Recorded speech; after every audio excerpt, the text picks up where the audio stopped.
Growing up in sunny South Florida and being outdoors was the best way for me to learn.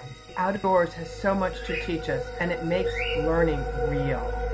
My first major outdoor program was the Zoo Magnet program. We were located on the property of Zoo Miami, and as lead teacher, it was my responsibility to develop the zoo as our outdoor classroom. Everything we learned was within the zoo. My students became teen zoologists, sharing the things that they learned with zoo patrons. I began to add technology, using graphing calculators and probeware to study the world around them.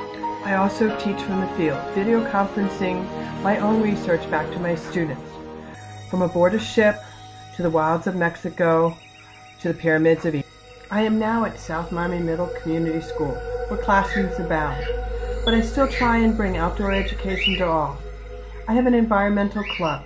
We maintain a garden, sharing with others. We plant trees. We also rescue all kinds of pets, and they become part of our classroom. Last year, we saved and rehabilitated a hawk. He was released back into the wild. I take students off campus. We take trips.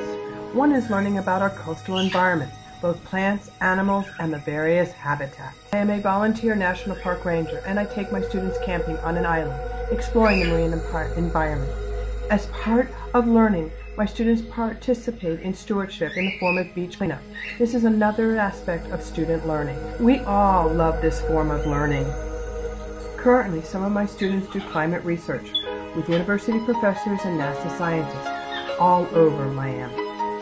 The sun is setting and my time is up, but so much is left unsaid. The out of doors needs to be part of science for us to develop knowledgeable and responsible citizens for tomorrow. My wolf, Princess Leia, and I bid you a good day. Keep on learning.